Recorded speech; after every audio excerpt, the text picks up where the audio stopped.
Les centres Leclerc vont bien, ils ont beaucoup de projets. On est resté dans la mission initiale de rendre un maximum de produits accessibles aux consommateurs. Il y a eu une période d'inflation très dure pour le pouvoir d'achat. On a mené cette concurrence, on a dénoncé cette inflation et aujourd'hui on est les premiers à répercuter les baisses de prix, plus 40% de part de marché pour la rentrée des classes. On a manifestement bien acheté, donc on est parti très bien sur 2025.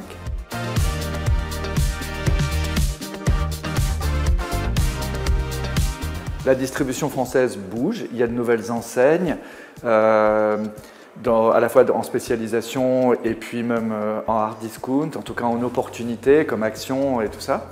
Et puis les acquisitions du groupe Casino par Intermarché, Shiver avec Système U et puis Carrefour Cora, moi je pense que ça ne peut que profiter aux consommateurs. L'enseigne Casino était devenue vraiment trop chère, 30% plus chère que Leclerc. Donc même sous enseigne Inter, c'est déjà des baisses de prix, ce sera des magasins mieux tenus.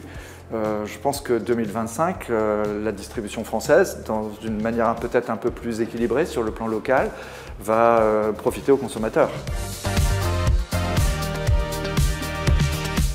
Egalim, ça devient une sorte d'architecture très complexe pour tous les opérateurs. C'est étonnant de voir même dans les débats organisés par LSA que ceux qui ont promu la loi Egalim s'y sentent perdus et en tout cas, tout en disant que c'est compliqué, ne veulent pas l'améliorer.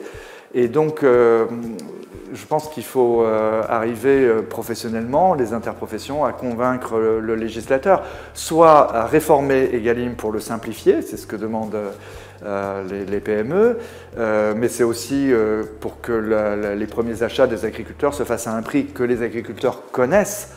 Donc ça me paraît nécessaire.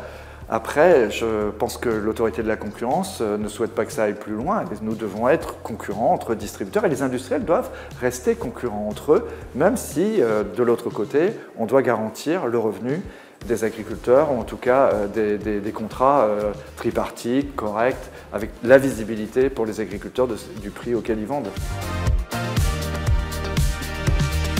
En 2025, les Leclerc vont faire jouer l'ensemble des canaux sur lesquels ils ont investi. C'est-à-dire que les hyper ont été rénovés, on continue d'investir des centaines de millions dans chaque ville pour améliorer l'attractivité de nos aires commerciales. Il y a l'hyper lui-même, il y a les concepts, le jouet, l'optique, la parapharmacie, la culture, tout ça entretient un mouvement qui justifie le déplacement à un moment où tout le monde regarde sa mobilité, en tout cas le coût de la mobilité. Et puis nous sommes présents, c'est la 5e application sur le marché aujourd'hui que celle de Leclerc. Le Drive, on est peut-être 47-48% de part de marché.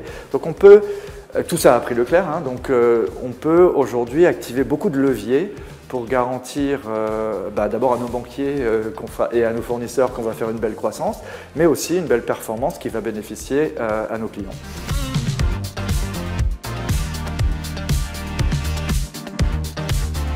J'imagine que la désinflation va continuer.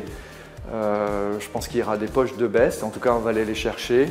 Dans tous les secteurs où le prix de l'énergie ou le prix des matières premières a baissé, notamment avant transformation, il n'y a pas de raison de ne pas en faire profiter les consommateurs. On ne touche pas aux revenus et aux matières premières agricoles françaises. Enfin, sur les marchés mondiaux aujourd'hui, on trouve des denrées qui méritent que les baisses soient répercutées aux consommateurs.